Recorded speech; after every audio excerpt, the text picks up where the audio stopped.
Greetings, comic lovers! I'm thrilled today to be talking about Marcus Walker Kingslayer Protocol. We have an interview with the author Chris Yates. The series is a bit of a different take on Kaiju and Mechs. It has art by Simone Ragazzoni, colors by Antonio Antro, and letters by Taylor Esposito. If that kind of thing sounds interesting to you, then stay tuned for this interview. Hi, everyone. As you can see, once more, we're doing something a little different. We are doing an interview. I'm joined here by Chris Yates to discuss his project, Marcus and the Marcus Walker Kingslayer Protocol. You see, that's why we have editing, so that we can look at our notes and do our thing. So how are you? I'm good. How are you? How are things? Busy, hectic, all of the usual. So, and I'm sure it's the same for you because as the time that we're recording this, the Kickstarter is launching coming up soon, March 3rd, I believe. Yes, yes, indeed. And so it's a very exciting time because I'm in like full promo mode. So my headspace is like branding, going, getting the word out there. And so to finally be able to speak to you, at this point in time is very kind of full circle because, I was lucky enough to meet you through the Rosenbaums and to kind of have this, back and forth, start and stop over the years. Now that we're here and able to talk about it, it's very exciting. So thank you again for having me. No, I'm really excited to talk about it because we've been discussing it for a while. It's been in Genesis and production for a while. So how long have you been working on it? So almost 3 years fully. So the kind of starting point was when I got laid off by Disney, which was almost 3 years ago, give or take some time now. But yeah, it's been in production from conceptualizing, writing, development, and now marketing for 3 full years at this point. And we're excited to just kind of get it out now, get in front of people. So before we get in too deep, we need to give people the elevator pitch. What is it about? Yes. So Marcus Walker Kingslayer Protocol is a brand new 48-page comic that is ideal match for fans of Ultraman Rising, Big Hero 6, and Power Rangers. And so the kind of actual blurb of, if you will, or like the description is, and I'll just read it so I don't mess it up, is as the war wages on between kaijus and Kingslayer mechs in New Honolulu City, Marcus Walker is forced into hiding under the watchful eye of his authoritative family, determined to protect him. This unexpected turn of events forces Marcus to confront the relentless dangers of his choices head on as the sinister forces dredge up old secrets from his bloodline's past and threaten his future. So that's kind of like the full description of the book, but the honest kind of real answer of how this book kind of came around is so I used to work at Disney, Walt Disney Company, as the non-traditional IP person for the creative acquisitions team. And I was lucky enough to kind of review, 600 to 700 pieces of IP that weren't like books or podcasts. They're kind of like whatever's in the geek sphere that the team didn't want to like review. I kind of like raised my hand in a way. So, I read a lot of things and tried to flip it to potentially producers, showrunners, a variety of streamers, platforms. And I quickly realized I was like, I'm kind of creating personally something else, something a little different. Maybe it's old school, maybe it's this kind of Joseph Campbell-esque storytelling, but I'm missing kind of that myth or that hero's journey. And, I told my boss, Elizabeth Newman, who's much smarter than me, and she's like, you should write it down, and maybe something will come of it. Maybe you'll forget about it, but you should just write it down and let it sit. So I wrote it down. And then, as I alluded to earlier, when Bob Iger decided to lay off 7,000 people, he started with our department. And I quickly realized, I was like, what am I going to do with my life? You know what I mean? Like, and so one of the things was like, I came up with 2 things, if I were to die at that day, what would be my 2 biggest regrets? And one of them was, I wanted to marry my girlfriend, which I did. And the other one was creating this comic. And basically this kind of a long-winded way of answering your question is I wanted to kind of take the hard on your sleeve writing of like Jason Aaron meeting the hard lines of Sean Murphy that blended Saturday morning cartoons and Japanese anime. That's also this hero's journey about these 2 brothers set in a world of mechs and kaijus. And that is what Marcus Walker is in a nutshell. I can hear your marketing background come through and how you talk about it. Yeah, I'm trying my best not to sound too much like a robot, but at the same time, it's kind of those same beats I kind of need to say because it is like the story, it is the truth of it all. So I'm just kind of like, okay, here we go. Let's hit the beats. How was it coming to writing? Is this something that you did a lot of, or is this kind of your first foray into this style of writing? So it is 100% my first foray into writing. And as they say, write what you know. And again, not to air out my dirty laundry, but it's, one of those things where it's like 10 years ago, I lost my mother to stage 4 ovarian cancer. And it was kind of going through that grieving process and how essentially me and my younger brother dealt with it. And, it made me realize was, did you do something right? Did you do something wrong? Was your brother or your significant other or whoever that other person in your life, were they right? Were you wrong? And so I kind of had to take this hard look of like, could I find a way to make this entertaining in a way that is different and looks like, the things I loved growing up, which is everything I just said. And so to be honest, like I never really had a thought of writing, but I felt so compelled that I just needed to write this story because again, I had been fortunate enough working at Disney and UTA and kind of at these smaller production houses that I was like, well, why not me? At this point, like, why don't I try and do something special with it? Why don't I give it a go? Because I found some success pushing other people's properties and themselves, James Tynan, Joshua Williamson, Vault Boom, and not to be name droppy, but just to kind of give you some context. And, I met basically anyone who wasn't related to UTA when I went to Disney. And it was just like, they all told me, they're like, if you ever decide to do a comic, you should do it yourself. Don't let anyone kind of dictate what you do or say. If you really believe in it and you're willing to put in the time and effort, which, I was hoping would be a year, but now here we are 3 years later, and they're like, just do it yourself.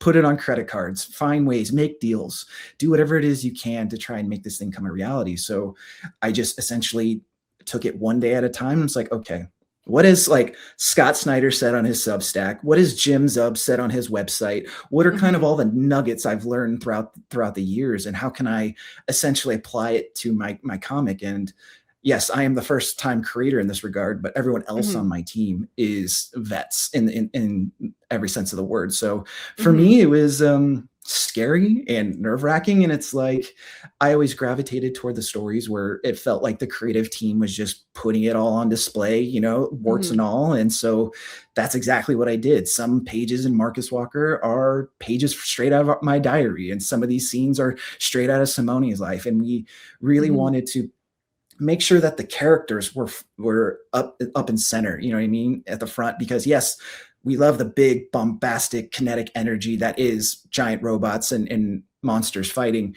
but it has to mean something. And we tried to tie that with the story of Caleb and Marcus. And so, so yeah, that was kind of the mission statement, I guess, if you were, of like, or a North Star, I should say, of like, this is what we're going to work for. And let's just see how it goes. Did you find it cathartic working through that in this work? Oh, absolutely. I mean, I had been through grief counseling and, family trauma, I guess is the word you would call it, counseling or anything like that. But it was just, it was one of those things where I didn't know what to expect, if I'm just being completely transparent with you, because I had never written that thing. All I knew is I wanted to hit certain beats when it came to the family, and I wanted to make sure that we did those right. And of course, Simone crushed it in the artwork. He's phenomenal. But yeah, it was definitely something where going into it, I definitely identified with Caleb, who is the older brother. And then as we started to progress throughout the story, I started to feel more and more like Marcus. And then by the time we kind of finished it and we're like, okay, this is the actual story that we're going to be putting out there, I'm like, oh, this is just me and Simone 100%. Like, this is exactly who we are as creators at this moment in our life, because as I'm sure you've noticed with creators, it's a snapshot of their life. And this is very much like a yearbook for us in terms of like, this is what we've been doing for the past 3 years, please don't tear it to shreds. But yeah, it was very cathartic. I know that it's evolved over time, but you've always had a clear vision for it. And we were discussing a little bit beforehand, and I won't get too into it, too many details, but you had to make some pretty serious decisions about how you were going to present it to stay true to the vision of it. So what was it about it that made you feel so firm in that you knew that you had to stick to your guns, as they say? I think it was very much the idea, and again, not to be too morbid, but this is a very honest answer, is if I were to die today, is this the book I would be happy with? And that is the most straight up, no BS type answer I can give you, because it wasn't. And that was just personalities kind of, trying to click in a way, and it just wasn't working. And it's like, try not to force it. If it's not working, don't do that. And so I had to take some serious like conversations with Simone and be like, hey, I know we were thinking about going with this publisher. It's not working. I think we should separate. And he trusted me as a good collaborator does, and now we're here on our own, because even though I wish the book would have been out sooner, the version that is the one we have now that took 3 years to make, it is the one I had envisioned with him at the very beginning. And because the first edition you may have been talking to was like 24 pages.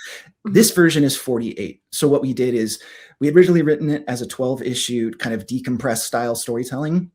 We condensed it into 6 issues. And what we're doing is we're doing oversized kind of premium deluxe versions for Kickstarter. So we basically took the first 2 issues, made it a compelling, or hopefully a compelling story with a cliffhanger. And it was very much like, if we do this and no one cares, we still feel strongly that this is exactly the story we wanted to tell. And we got all the major beats, so to speak, in that first issue. And I'm happy with it no matter what, because when you asked, how does it feel to be a first-time creator? It's like, I did the thing with my partner and my team. Like, the book is done. It's just now taking the creative swing of being like, hey, I think other people might enjoy this. So this is now what I'm doing to potentially get them to pay attention, because you know what I mean? Like, if I wanted to just write the book, like, I did that. I wrote the book that I wanted. And now it's like, hey, I think this could be worth, your time and attention and, hard-earned money. How has it been crafting the Kickstarter campaign? Like, has that proven to be difficult, or have you got a pretty good handle on where you think it's going to go and all that?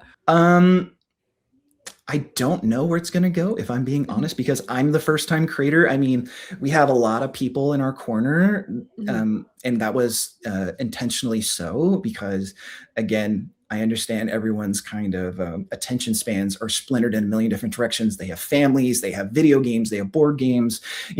Comics on Kickstarter can be, they don't always want to spend X amount of dollars to keep up their hobbies, because, as you know, $5 for $20 can get very expensive, especially if you're keeping up with multiple titles. And so to craft the Kickstarter was very much like, we were very intentional with it. Like, we have certain tiers where you can do digital, you can just get one thing, you can get multiple things. And if you decide to get multiple things, we'll give you a discount.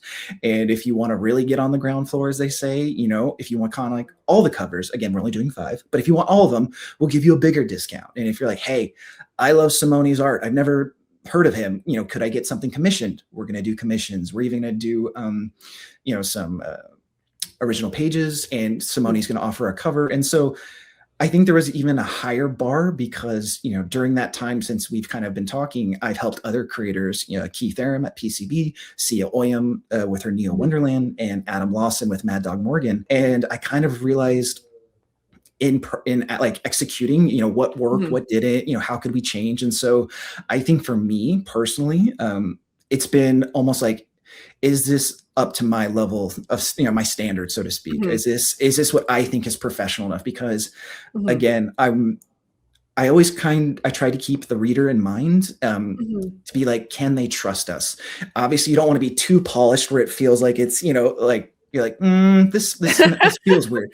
But at the same time, you want to try to think of every potential thing to be like, hey, like, for example, when we got the Stephen Maeda quote, the creator of One Piece, on Netflix, I was like, who would be that creator that could kind of give us that stamp of approval that would mean the most to me? And luckily, when I reached out to his manager, who is my former boss, he was so kind to give me the quote that he did. And I was just like, oh, wow. Like, I hope people can see, like, for someone of his stature, who is essentially writing the biggest anime adaptation currently on Netflix, like, for him to call it a rollicking family adventure with big fights and bigger feels, I was like, that's perfect. That's like, say no more. You know what I mean? So to kind of answer your question, it was very much like trying to make potential backers and people who want to take a chance on us feel confident giving us that, their pledge. Because I mean, at the end of the day, like, it's comics, and I want to make sure they feel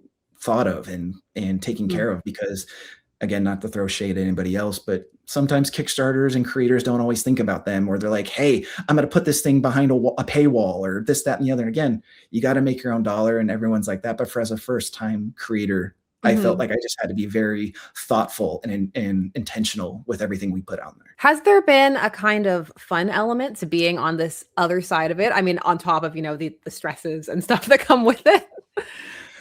I mean, to be in front of the camera, so to speak, this time around, like it's definitely getting some used to. I mean, Mhm. I'm very fortunate that I have a lot of friends in the press and comics and YouTube space that have been, very kind to me in terms of allowing me to be on their things and being like, hey, let's just have fun, just because Mhm.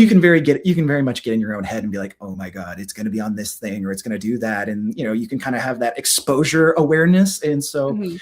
I think it's just the only thing I can do is be myself, and I think that's the best way you can be, because if I'm trying to be like, oh, I know everything, I'm talking about, and I try and replicate like I'm, Robert Kirkman or James Tynion or any, you know what I mean? Like if I try to be like, I know what I'm doing, it's like, no, no, no. Like I have an idea. I think it's going to work. I hope it works. And let's just give it a shot, because at the end of the day, I'm just, I just wanted to make a comic and I wanted to Mhm. just do the thing, because everyone has that moment. It's like, I would love to do that thing one day. I would love to write a book. I Mhm. would love to open up a coffee shop or whatever that creative endeavor might be. And Mhm. so to be able to say, I can look like if I had to look myself in the mirror and be like, hey, you kind of were fortunate enough to check off those kind of life goals or bucket list items, and you have a lot of potential room in front of you. Like this is all gravy. This is all good. The fact I get to talk and chat with you and speak to your audience, and it's kind of a blessing. And not to get too corny, but it's like the truth. It's just like it's one of those things where it's like, how cool is this? I get to talk. We've done the thing, we've built the thing, and here Mhm. we are now getting to Now you talk have to about see it. if And they will it's come. yeah, hopefully. What's the part that you're most excited for them to see, like, when they do get the chance to read it and check it out? I think yes, our main goal is to fund and hopefully, potentially start a fun series, because we do have 6 issues planned and we definitely want to see it go somewhere. But if I had a second goal, just as you said, what do I want people to look for? Is I really want people to look at Simone's direction and his Mhm. artistry, because he has put his time at the mid majors, the Boom Studios, the Titans. He has Yeah. really put in the time and effort. And, he's Italian, he doesn't speak English, and he doesn't have the opportunities to kind of get in front of a camera or speak for himself in that way, because it's just different, being in Italy. So the Mhm. fact is, I get to kind of wave the flag for him in that regard and be his biggest cheerleader, which I am. Like, I'm so excited to see what people see in the book, because yes, he does this action and it is just out of this world, but it's the quieter moments, the softer moments where Mhm. Caleb and Marcus are talking, and hopefully it pulls on your heartstrings a little bit, because that's the intent of the story. And I know, even though I wrote it, I get choked up Mhm. certain moments reading it and seeing it now at this final stage, where I'm just like, oh, he did it. Like he nailed it. Like, oh my God, Mhm. like how did he take my 2 sentences and just make this beautiful thing where I couldn't even imagine it? And so I think that's what I'm excited about, because again, art is subjective. People are going to have their Mhm. thoughts. People are going to have their opinions, um, and they're going to take whatever they want out of this, and rightfully so. That's their opinion. So I think I really would want people to see Simone, his artwork, and I hope they feel, if I had a third thing to add on to it, is that we really care. Like we really Mhm. are trying to think of them every step of the way as much as we possibly can. I mean, are we going to get it right? Maybe, maybe not. But at the same time, I can at least, as a team, say we did everything we could, and that's like the best part, because there's no regrets. And so I just hope they have a good Mhm. time, and I feel like it was worth their time, because that's our most Mhm. valuable resource. Mhm. It must be exciting that it's now so close to actually launching. Like, what's that feel like after all of this time to be on the cusp of it actually going out there? Um, I am pretty sure my editor, Trevor Richardson, and my wife are happy, because they have been my therapist and sounding board. You know what I mean? Like, I'm like, oh my God, does this make sense? Am I doing the right thing? And they're like, yes, you're doing the right thing. Like, this is what you're like, just one step at a time. Because again, it's like we said, it's been 3 years, and now it's going to Mhm. be, hopefully only a few more months, because yes, they're going to be pre-ordering it and Mhm. kickstarting it with us, but at the end of the day, like, we're hoping for an August kind of shipping, but Mhm. we're going to try and get it earlier if we can. We're just trying to make sure that if there's any hiccups or tariffs or anything like that, we at Mhm. least You have have that. some wiggle room space, like, yeah.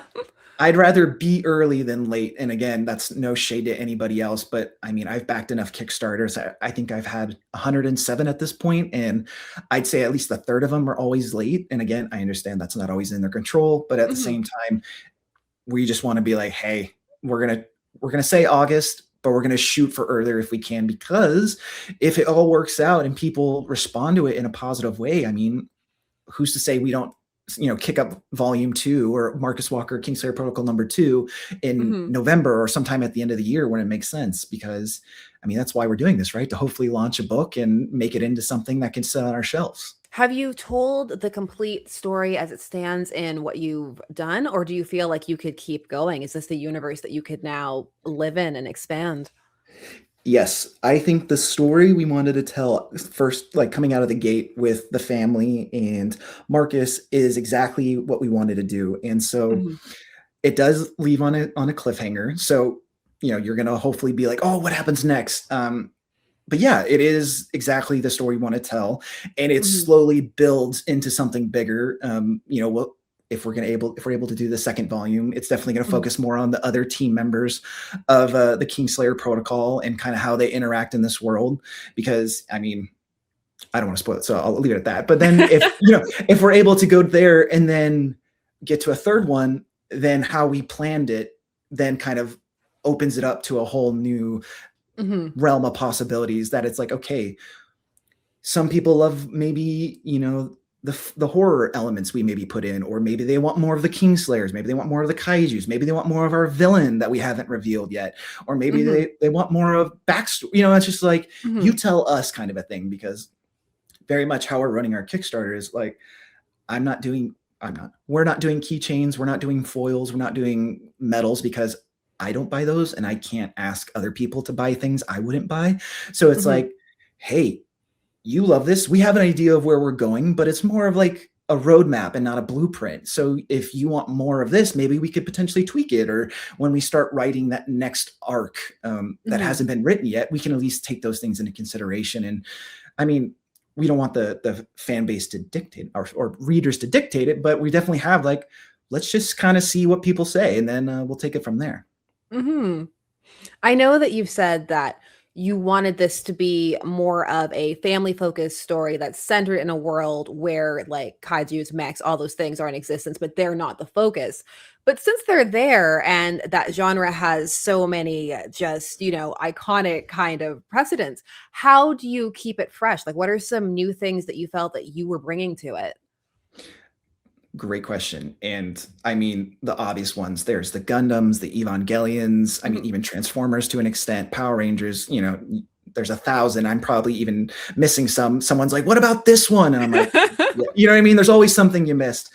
Um, but I think the creative swing we were trying to take was that, as most mech stories, the main character is usually the pilot. And this time we're not doing it. Marcus is not the pilot. He is the little brother of Caleb, who is the pilot.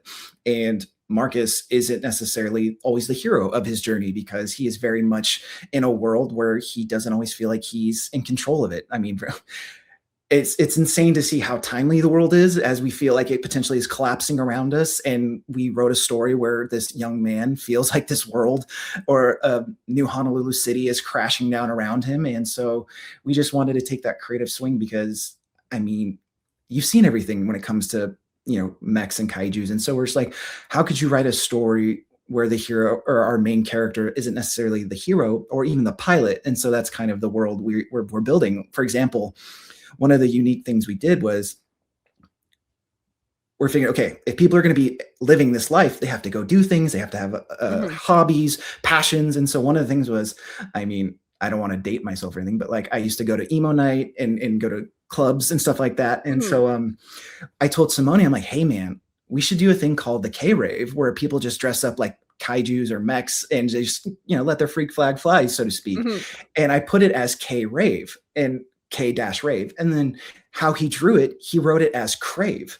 And I'm like, Mhm. oh, that's amazing, because what do people do when they go out at night? They crave fun, they Mhm. crave spot. And so it's one of those things of like, oh, we're kind of building this world inside of, this little new Honolulu city, because it's just, we're just trying to show more of that, show like, what does this actually look like? Because it usually is so Mhm. focused on the main character and their arc. So we try to at least give you a look into New Honolulu City, because another thing when we were crafting this was, Mhm. again, for those who may not know, no one on our team is Japanese, and we didn't want to culturally appropriate. And we wanted, okay, how can we blend Western comics and Eastern comics in a way that feels respectful?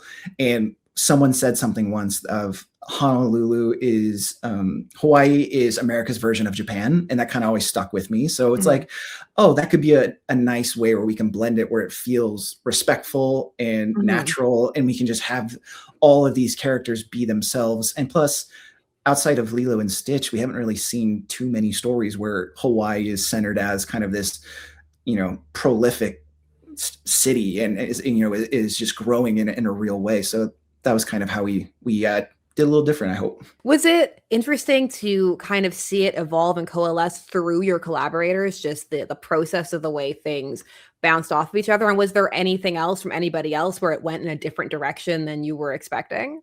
I think Simone, he did not need any hand holding whatsoever. And I say that because again, I would write down two sentences, and he would, illustrate an entire page beautifully. And I was just like, okay, you're going to make me look a hell of a lot better than I need to be. Like, the wonderful thing I've realized, kind of in this promotional phase of the Kickstarter, is his art speaks for itself. And if Mm. if I need to put in my 2 cents to kind of push it and push him, I'm happy to do it. But I mean, the initial response has been overwhelmingly positive, that his work is, killer. And I mean, I'm biased and I agree, but Mhm. no, it's been a very healthy, productive. I mean, I've realized now it's probably one of the healthiest relationships I ever had. And I think the language barrier is helpful in that regard, because Mm. I have to be patient. And I'm like, okay, is this like a cultural thing? Is this just a language thing? You know what I mean? Like, is Mhm. this just, I don't want to put any perceived notion on it that it's maybe he's being difficult or I'm being difficult. It's just, Mhm. okay, what do you mean? And to that effect, I think I've only maybe butted heads with him once in the span of 3 years. And even then, it's because we're both trying to make this the best thing we could. And like, oh, I'm not going to get mad at him because he just wants to see his artistry seen in the best way. And because generally Mhm. speaking, it is comics. And let's be Mhm. honest, we buy it for the books. We look at it and hallucinate a story in our own way. And so I'm just like, you know what? Less is more. I'm going to go with Simone on this one. Did you always want him to be the artist for this book? Yes. So I was very fortunate where I went on Instagram, like most people do these days, and I just started looking for Mhm. character, artists, character designers. And when I saw his anime pages, and then I looked, into who he was and kind of Yeah. his body of work, it was his Power Rangers New Daken, I think I'm pronouncing it, where basically he did the Ranger Slayer Mhm. miniseries where she kind of has her own world and her own narrative. And I'm like, Mhm. oh, this is the guy. Like, this is my Mhm. person. Like, this is the person. And then when I had that initial conversation with him and his manager, Enzo, and we just started kind of, vibing, you know what I mean? Yeah. And just be like, hey, what do you think about this? What do you think about that? And then we just quickly realized we had very similar tastes, not only with, mangas and comics, but like music. Mhm. We're both kind of into rock and roll and metal, and it, that kind of infused the energy of some of the panels. And Mhm. yeah, it's been a great time, because I was very lucky. I'm realizing that he was my first and only choice. And Mhm. here we are. Mhm. So since this is your first time like approaching writing in this way, did you find that your experience having looked at the work of so many others and being fortunate enough to have so many writers in your circle, how did that impact how you approached writing it? I think it put me in a very unique position where I knew when this would come out, people would judge me on not, they knew it would be my first book, but they'd also be like, oh, this is what you think is good. Because Mhm. as someone who worked as a junior agent at UTA and worked as essentially a book scout, which is a tastemaker, whatever you want to call it. It's like, oh, I am putting my opinions and thoughts into action and into a product, into a book that is now going to be judged how I judged other things. And so you got to make sure all your ducks in a row. And so I very much took it. It's like, okay, I don't want to try and copy anybody. I definitely am influenced by others, but I kind of have to just do the work. I don't really have a better answer except just, okay, I want it to open up this way. What does that look like? I want it to have this feeling. So if I use narration, what does that mean? And so it was just very like panel by panel, page by, and I know this might sound obvious, but at the same time, when you actually get into the process of doing it, again, as a first-time creator, that just was like, okay, what exactly? Because the real estate is so scarce in a 24 page comic, and you have to make sure that every panel counts. You know what I mean? You're really intentional. Yeah, and if you can maybe cut some things or maybe, make it feel more crowded so it builds up tension and things like that. And so I truthfully would always go back to Scott Snyder's Substack or Jim Zub's website and just try and make sure I was like, okay, am I doing this right? They said this. Does this make sense? Does the panel flow? Is this too much words? Are you being too obvious? Are you spoiling something without even knowing it? And so it was, I know it sounds like a broken record, but it was just very much like, take the time, make sure it's what you think is good. And that's all you can do. So that's honestly what I did for 3 years. And even as I was, talking to you earlier, it was like, we're still tweaking the lettering because I'm not happy with certain things. Like the story's done, don't get me wrong, but it's just like, we can maybe change this onomatopoeia a little bit, or we could maybe phrase this a little differently. And my letterer, God bless him, he's like, you're pushing it, bud. Like Taylor's like we're close. We're close to maybe asking for another round of payment. And I'm like, fair enough. It's just trying to, again, to answer your question, I think it's just trying to be mindful of all the things I've learned, but also not be handcuffed to them either. Like, it's like you should learn all the rules, but then potentially break all of them, if that makes sense, because you still have to tell your story. And as long as you're being clear and cohesive for the reader, then I think that's why they call it artistic. Which conventions work, for the story that you were trying to tell and which ones don't. And sometimes you can even pull on like throwback things or try something different. Were there any comic techniques that you really wanted to make sure were in there or try out that you got to or that you didn't? Yeah, the splash page reveal of like the left page, because like because sometimes you may write something and it's like, ooh, that's on the right page. And then you realize Jeff Johns talks about this all the time in his interviews. Like that would spoil the reveal. So you would potentially, all right, how do we fix the previous pages to make sure that it works so this reveal doesn't get lost? Because, your eye potentially might go right to left, depending on, how you read books. And so to build up those moments, that was probably the most fun, because the two moments we have that I consider like the twist or the big moments, those are the left pages. And I'm very excited to see what people think of those, because I feel like they work and they're super exciting to see. And we're actually, I don't know if I'm going to be regretting this, but we're actually selling one of those page reveals. We're not even spoiling it. We're actually putting it up on the Kickstarter as like a warning spoiler. Like, we don't know if people will buy it, but if this campaign and this, like, what I'm saying speaks to you and you really want to support it and take a chance on us, like, we're going to be selling one of those big pages. And I'm like, am I going to regret this? And Simone's like, nope, we're doing it. I'm like, okay. So yeah, I think also the editing process has been really rewarding, because you see it just come together tighter in a real way. Like I said, we originally had it decompressed like 12 issues. And then to say it's now this very tight 6 issues and we're getting to say everything we want to say. And I don't know, it just feels like it has a rhythm to it now more. And that's exciting, because hopefully they don't blow through it. And you know what I mean? Like, some comics you read it and you're like, oh, that's it, it's done. So we're trying our best to make sure that they feel like it's a good chunk of story. And so yeah, I think those are kind of the techniques I really found enjoyable as a first-time creator. Do you prefer a faster clip, or are you a fan of the more decompressed? Like, was it easy to make those cuts, or are there some things where you're kind of like, I missed that, No, that's a very solid question. I think writing it the first time was good to have it decompressed, because then when we had to decide, hey, we're going to do this on Kickstarter, that Mhm. meant we had to put it on credit cards. So what are we actually going to pay for? You know what I mean? Yeah. Like, if we're going to do this ourselves, what actually matters to us as creators, like what Mhm. actually is what we want on the page. So essentially, for budgetary reasons and money reason, we just like, do we want this? Do we think it's worth the cost to put into it? Mhm. And we just said no.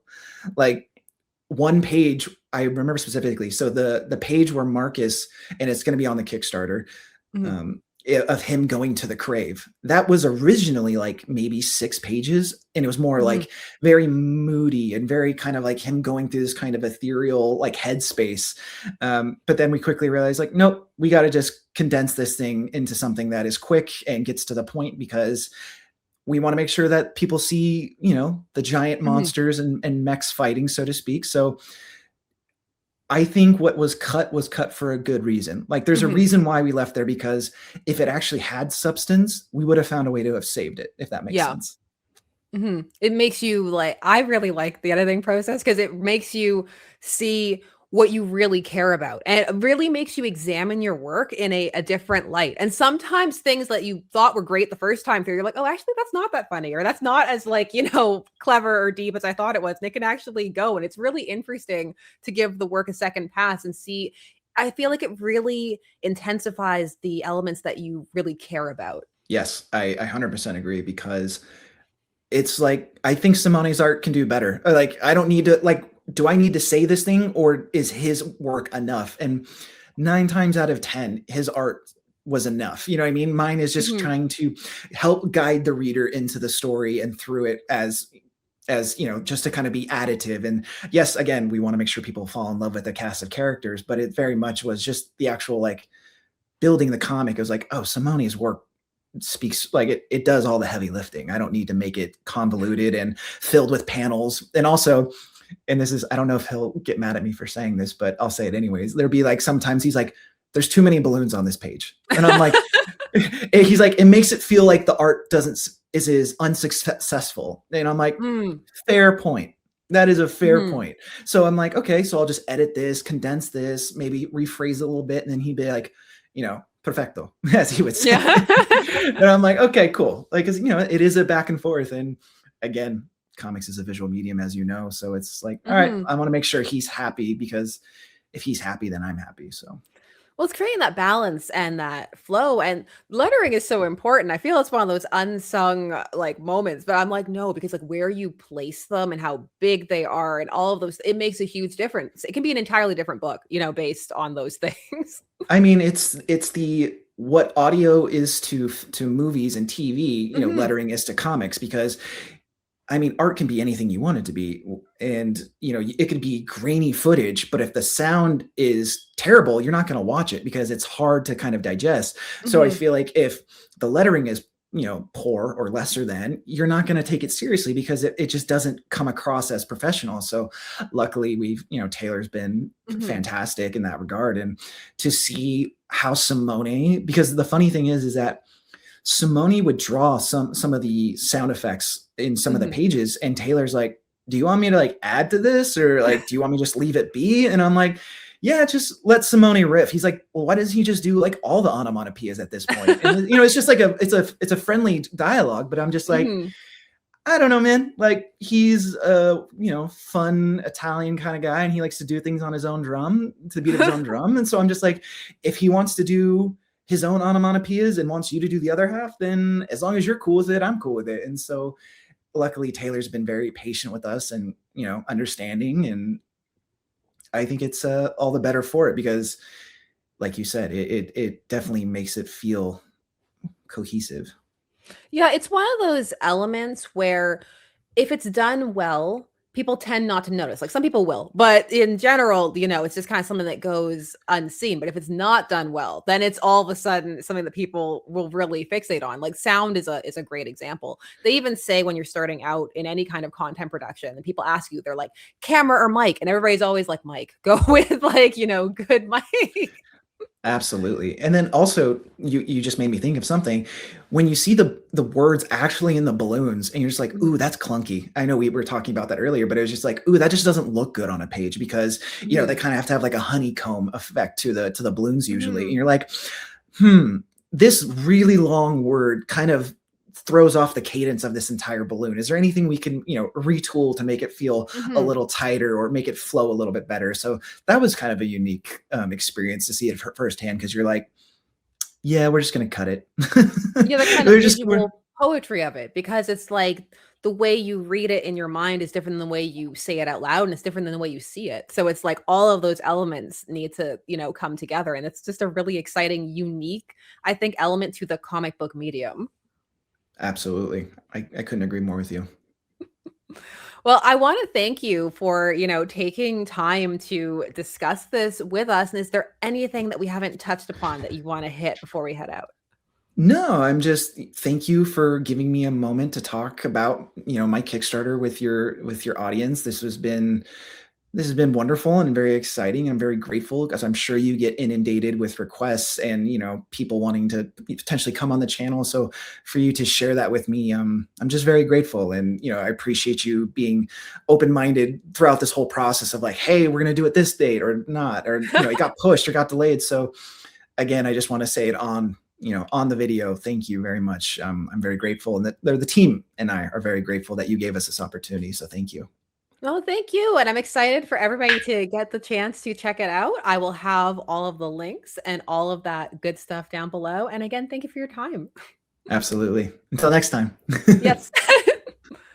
Thanks so much to everyone who made it to the end. If you're interested in checking out Marcus Walker Kingslayer Protocol, the link is down below. I'm as always keen to hear your thoughts and let me know everything you're thinking. Thanks again to Chris for coming to discuss his work, and I'll have more videos coming soon, and I hope to see you there. Bye-bye.